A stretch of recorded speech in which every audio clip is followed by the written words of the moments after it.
All right, mga kababayan, mga kaibigan, mga katokis, mga kapots, kamusta po kayong lahat? And once again, welcome po dito sa ating mumunting channel, Simply Tokis Vlog. Tayo po ay magbibigay ng maiksing komento, opinion at reaksyon sa mga mainit na usaping pangpolitika sa ating bansa. So pag-usapan natin mga kababayan, ito po, binalikan po ng mga miyembro ng Kamara de Representantes ang patutsada ng mga ilang senador na pro Duterte. Yung mga senador na po na yon ay nagbigay ng kanilang mga mensahe sa plenary. Imbis na pag-usapan yung impeachment case, ang binakbakan po ay ang mga Kamara de Representante na bumoto sa impeachment case ng inyong Vice President na tukmol, Sara Pusit Duterte. Okay, kasi akala po ng mga senador na ito perpekto sila mga kababayan. Mukhang hindi naman po. Okay, at ganun din po, isa pong senator dyan, no? Isa pong senador ay nababahala sa patuloy na pagbagsak ng trust at performance rating ng Senado. Paano babagsak yan mga kababayan? Isipin nyo naman, isipin ninyo, anong ginagawang trabaho, paano mo pagkakatiwalaan, yung salitang forthwith na lang, hindi nila alam kung ano-anong definition ang binigay nila, lalo na yung mga abogado ng mga senador. Okay, so shout out po lahat sa inyo, and may God bless us all. So mga kababayan, unahin natin itong mga sagot ng ilang mga miyembro o members ng House of Representatives, kasi sila po ay ang binibira nitong kanilang co-equal branch of government, no? Mga ano po mga bole. Yung 19 senador ay mga bole, lalong-lalo na ang Duterte Black Senators tulad ni Escudero, Cayetano Peter Alan, Joel Villanueva, Bato de la Rosa, Bongo, Aimee Marcos, Robin Padilla, si Marcoleta, The Villars, The Tulfos, Gatchalian, sino pa? Yung babaeng Cayetano, yan po ang mga pro Duterte na mga senator, si Estrada, Ejercito. Ngayon, sinasabi ni Escudero na dapat daw po respetuhin ang Supreme Court decision. Itaguyod ang integridad ng konstitusyon at kung anong-ano pa ang pinagsasabi niya sa kanyang privilege speech.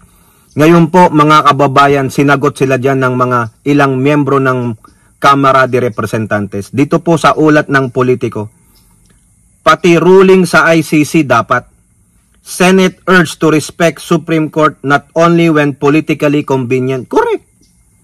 Tapos sinasabi nyo, politically motivation, political attack, political maneuvering, upang political lang itong impeachment case. So ibig pala sabihin, sinungaling at namumulitika lang ang Commission on Audit sa mga ipinalabas silang mga disallowance nung dating sekretarya ng DepEd na si Sara Tukmol Pusit Duterte.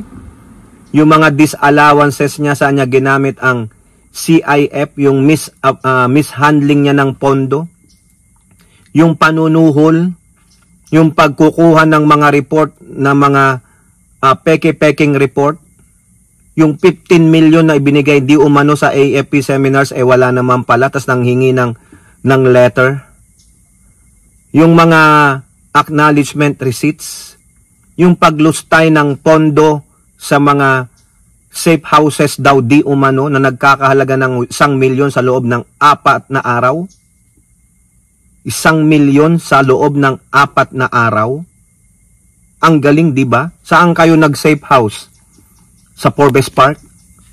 Sa White Plains ba yan? Yung mga mamahaling lugar? Wow, ang galing mga kababayan. Kaya sabi nila ng Senado, respetuhin ninyo ang desisyon ng Supreme Court. That is the last arbiter. Sabi nila. O ngayon, anong binalik sa kanila? Dapat respetuhin nyo rin yung desisyon ng SC tungkol sa ICC. O di ba? Kayong mga pro-Duterte black senators dyan, anong pinagsasabi nyo tungkol sa ICC? Nung nandoon na si Digong. Walang jurisdiction, walang jurisdiction, walang jurisdiction. Wala na tayo sa ano ng ICC. Bakit ganon? Di ba may decision dyan ng ICC? Ha? Mamaya papakita natin, basahin lang natin tong laman ng balita na ito. House Deputy Leader, Majority Leader, and now their sole Representative Sia Alonto Adjong called on senators to respect the decision of the Supreme Court not only when it is politically convenient for them. Correct. Kung ano lang po ang convenient sa mga senador na tulad ng mga kaalyado ni Duterte na sila Escudero at yung mga Duterte black senators, yun lang po ang gusto nilang dinggin. Di ba? Sino ba nauna? Yung decision ng Supreme Court sa ICC o yung decision ng Supreme Court dyan sa impeachment case ni Tokmol? Di ba? Nung hindi pa nagbibigay ng desisyon ang Supreme Court dyan sa impeachment case ni Tokmol, kung ano-ano nang pinagsasabi nyo tungkol sa ICC. Meron palang desisyon ng Supreme Court. Ano yung desisyon ng Supreme Court, mga kababayan? Adjong made the statement after the Senate voted to archive the articles of impeachment against Sara Duterte in response to the SC's decision declaring it unconstitutional. Quote, gusto ko rin pong ipa-highlight ito. Yung sinasabi nilang disobedience, disrespect sa Supreme Court na ginawa raw po ng HOR. Gusto ko pong sabihin na when it is convenient to them, nire-respeto nila ang Supreme Court. Correct. Tama. Remember, the Supreme Court also says that the time when the Philippines was still a signatory by the Rome Statute prior to its withdrawal, lahat po ng aligasyon ay sakop at nasa jurisdiction ng ICC. But they, Senate, did not respect that. O, tignan ninyo, di ba? Sino ang bastos? Sino ang totoong bastos? Di ba ang mga senador na pro-Duterte? The Senate voted to archive the impeachment complaint, but now they are respecting the Supreme Court to the point of archiving the impeachment complaint despite the fact that the Supreme Court has yet to make its decision with finality. So tatanungin ko rin, ano ba ang respeto? When it's convenient for you? When it is politically expedient for you? Let's call a spade a spade. Correct. Tama po. So ano po ba yung desisyon ng Supreme Court na yan, mga kababayan? O eto po, ha? Ayan o, tignan ninyo. Sabi dyan sa GMA News Online, published July 21, 2021. O nandun pa si Digong, presidente pa si Digong. Anong balita dyan? Philippines obliged to cooperate with ICC despite withdrawal. O ayun po ang desisyon ng Supreme Court. Ha? Ayan o. The Philippines has the obligation to cooperate with the ICC despite its withdrawal from the Rome Statute according to the Supreme Court. Ha? In its decision junking the petition. O ayan, challenging the withdrawal. O, nakakahiya naman mga kababayan. Di ba? So, nung dinala si Digong sa ICC, ngak-ngak, ayaw nyong irespeto yung desisyon ng Supreme Court. Mas nauna yung desisyon ng Supreme Court kaysa dito sa impeachment case na ito. O di ba mga kababayan, tama naman po si Representative Adjong. Kung ano lang yung politically convenient sa inyo, yun lang ang gusto nyong gawin. Ngayon may respeto pa kayong pinagsasabi, taas noo kayo, ang yayabang ninyo, dahil nga pumabor sa inyo. Convenient sa inyo yung sagot ng Supreme Court. Pero nung una, nung sabi nyo disadvantage si Digong, wag ibigay sa foreign entity, pero may decision ng Supreme Court. Ano ang sabi ng Supreme Court? May jurisdiction, no? Ha? In its decision junking the petition challenging the withdrawal, the Supreme Court cited the Rome Statute's provision that the exit does not affect criminal proceedings pertaining to acts that occurred when a country was still a state party. The Rome Statute is the treaty that established the ICC. Even it has deposited the instrument of withdrawal, it shall not be discharged from any criminal proceedings. Whatever process was already initiated before the ICC obliged the state party to cooperate. Ayan po ang sabi ng Supreme Court back then. Pero kayong mga Duterte Black senators, pro-Duterte black congressman, anong pinagsasabi ninyo? Hindi nyo nirespeto? Di ba? Ngayon, tama po ang sinasabi ni Representative Adjong. Kayo na mga palalo, kayo na mga bole, kayo na mga mapagmapataas, no? Kayo ang tinatawag na bonjing, mga spoiled brat. Kung ano lang yung convenience sa inyo, ang yabang-yabang ninyo, o yan, nabalikan kayo ni Adjong, akala nyo walang ibabalik sa inyo. Mga palalo pala kayo eh. Ha? Tama po siya. Ito pa sabi ni Representative Adjong. Adjong also cited that while the Senate did not act on the articles of impeachment despite the absence of a temporary restraining order. Correct. So sino ngayon ang gumago sa Constitution? Sino ngayon ang nagsilbing, ang naging parang hari at Diyos? Diba? Kayo ang unang lumabag sa Constitution. Gumawa kayo ng sarili nyong mga eksplanasyon na pinipilit nyong isiksik sa kaisipan ng mga mamayang Pilipino. Ginago nyo ang mamayang Pilipino. Salitang forthwith lang. Hindi nyo pa alam, mga abogado naman kayo. Dapat sa inyo, pailang kayo ng disbarment Dahil ginago nyo ang mamamayang Pilipino. Ginago nyo ang Constitution. Ha? And later swiftly archive the complaint. Quote, when the Constitution says forthwith, when the transmission was being done, when they have already received the complaint, the verified impeachment complaint, the Senate should immediately forthwith convene as an impeachment court.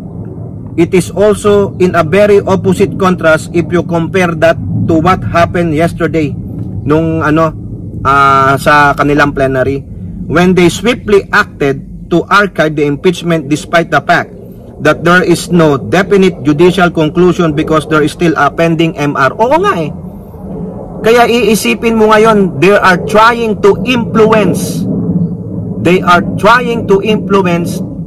the decision of Supreme Court. Ino-influensyahan nyo di ba? Kasi nga, magkakunaybans ba kayo? Magkasabwatan ba kayo? Di pa ang yayabang ninyo? Yung pala, kala nyo wala kayong bahid ng dumi? Ang yayabang ninyo? Respect the Supreme Court. It is the final arbiter. Tignan ninyo nga, hindi nyo nga marespeto yung decision nila tungkol sa ICC. Di ba? Kaya tama po. Kung ano lang po yung convenient, ano lang po yung politically convenient sa kanila, ano lang yung gusto nila, yun ang gagawin nila. Pero pag sila po ay disadvantage, walang respeto, mali ang Supreme Court, mali. Dito, sa mismong desisyon ng Supreme Court, may dalawang pagkakamali. Di ba? Ngayon, bakit hindi nyo naman gawin yung ginagawa namin? Basahin nyo yung desisyon ng Supreme Court dyan sa jurisdiction ng ICC. Tingnan nyo kung may pagkakamali rin doon sa desisyon ng ICC at kontrahin ninyo. Wala Ang sinasabi nyo, walang jurisdiction. Umalis tayo. Ngayon, ano ba to? Ano Escudero? Padilla? Go. Nasaan? Rapi Tulfo. Respect the decision? Nasaan kayo ngayon? Di ba? Kasi bakit? May dumalaw pong tsekwa May dumalaw na tsekwa, mga kababayan. May dumalaw na tsekwa. Titignan niyo yan Di ba? May dumalaw na tsekwa sa Senado bago ang plenaryo. Now, punta naman tayo dito sa isang senador na nalulungkot po. Naglalament siya, nalulungkot. Kumbaga, maiiyak na lang ito. Dahil po sa patuloy na pagbagsak ng trust and performance rating ng Senado. Paano mo pagkakatiwalaan yan? Diba, tulad ng sinabi ko kanina, hindi alam ang salitang forthwith, ano ang definition, nilaro-laro tayo. Hindi dapat daw ang sinulat sa Constitution ni retired Supreme Court Justice Adolf Ascuna ay immediately. So, abogado ka, hindi mo alam ibig sabihin ng forthwith? Come on, dude. FU. Ito po sa balita ng Philstar Global. Soto laments declining Senate trust performance rating. Yan, kinalulungkot niya po. Senate Minority Leader Vicente Soto III has expressed alarm at the Senate's declining trust and performance rating based on the latest Okta research, saying that this was the first time that the House surpassed the Senate in the poll. Siyempre, Tingnan mo naman yung leader ninyo. Walang kwenta. Puro lang pagdideflect, puro parang makata kung magsalita. 'Di ba? Puro tingin niya sa sarili niya, napakagaling niya, puro pagtuturo, deflection. O, sino magtitiwala sa kanya? Tulad na sinasabi ko, iba po yung definition niya ng forthwith. Yung forthwith ay galing sa puwet. Oo. Quote, "The rating of the Senate has never been this low, much less even lower than the House of Representatives." Never, sabi ni Soto. O, nakakahiya po. Biruin mo, from 57% kayo to 49, babagsak pa yan. Baka sa next survey ng Okta, baka maging 30 na lang yan. Babagsak at babagsak yan, mga kababayan. Wala po kasi the leadership is very inutil. Oo, idiot. Napakayabang, napakahambog ng Senate President ninyo. Sa tingin niya, hindi nagkakamali ang Senado. Sa tingin niya, hindi siya nagkakamali.